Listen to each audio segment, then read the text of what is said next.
Tonight, I'll be making a broccoli pancetta red onion pizza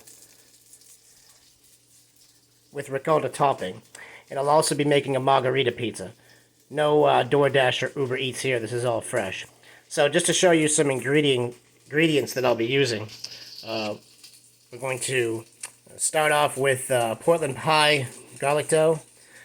Portland pie is a nice dough to use for pizzas, and it's local.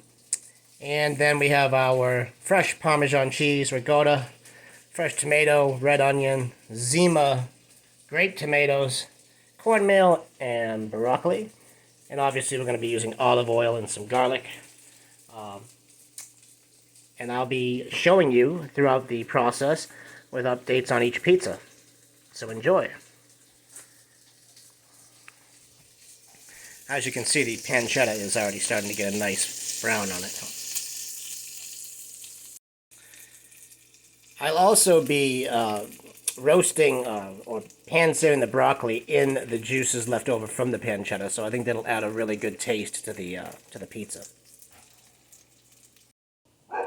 So you'll notice also I'm not using any sauce, pizza sauce, making what's called a white pizza, and both the pancetta, broccoli, and red onion pizza, as well as the margarita pizza, will have no sauce, but we'll be using these really nice Zima grape tomatoes and a fresh garden style red tomato instead of, or in place of the sauce. The other thing about pizzas, I don't know why I said it like that, that's interesting, is it's important to get that crispiness. So I like to use a coarse cornmeal, and this Quaker yellow cornmeal is more on the coarse side, so that you get a nice gap between the pan and the crust, which allows for that crispiness. So right now we're just dumping out the pancetta grease because we're going to cook in the flavor of it, but you don't want to keep all that grease in there. That would be too much grease. So, my apologies, because I think I've been filming in portrait, but it's probably a lot better to be in landscape. So if you just had to flip your screen around, that's my bad. But anyways, so I'm showing you the broccoli now, and what I'm doing here is just getting a quick sear on that. I'm not going to be cooking it very long at all, probably just like a minute or so on pretty high heat, medium high. I'm cooking with gas. Obviously, if you have an electric stove, that might be a little different, but essentially medium high, and yeah, we're just going to get a little bit of a sear on that, and then we're just going to set that aside. So now all the ingredients are prepped, as you can see, and tomatoes, onion, fresh garlic, even some fresh basil for the margarita pizza, ricotta cheese, fresh Parmesan, and our pancetta set aside, our pan-seared broccoli. And when you start to make your pizza crust, it's very important to have a good clean surface to work on with plenty of cornmeal. Some people prefer to use other things like panko. I think panko is really good, or just flour, but my preference is some nice cornmeal. As you can see, we have the dough stretched out now, and we're ready to put the toppings on. Also, for the pan, I'm using a non-stick pizza pan, much like this one here, that has these holes in it, and those holes also help to get the dough nice and crispy. Alright, so now just a quick tip. You want to do a little layer of cheese on the bottom. I have the mozzarella, which is a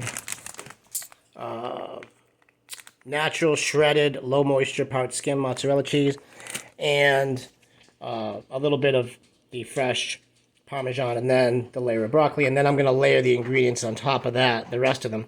Then add another layer of cheese on the top, and dab some spoons of ricotta cheese as well. Here's a snapshot of the pizza, a glimpse of it with all the toppings before I put the rest of the cheese on.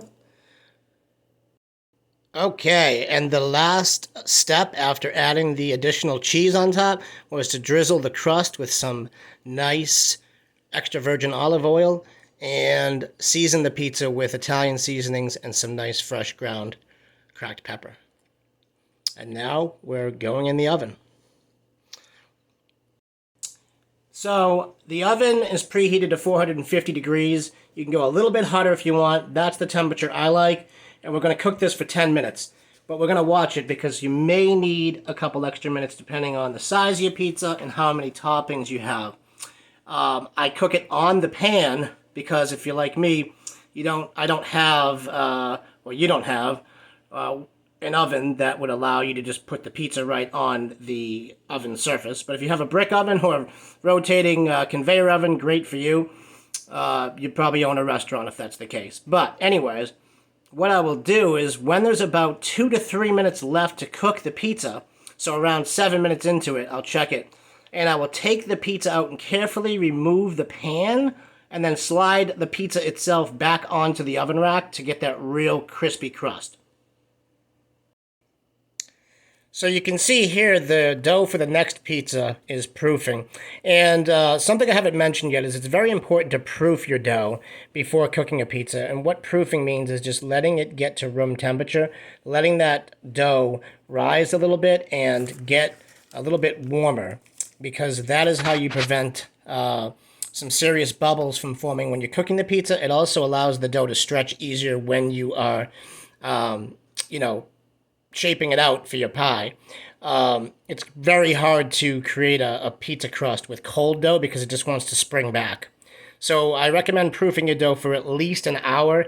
It really depends on the temperature. If it's very hot and humid outside, it may not take as long. But I always use like an aluminum pan, and I cover that dough with the bag that it came in to make sure that the surface of the dough does not get crusty before you use it. And so there you have it. It actually took a little bit longer. We took it out of the oven to take the pan off and put it back in at about 9.5 minutes, and then left it in there for about another 4 to 5 minutes afterwards to get that nice golden brown. And there you go. And it's super sexy. So it's also important to make sure to let the pie sit for a while before trying to cut it. I do recommend buying one of these because it will really help you as opposed to just using a knife. So these are not that expensive. You can buy them at any store where you buy home goods or kitchen stuff.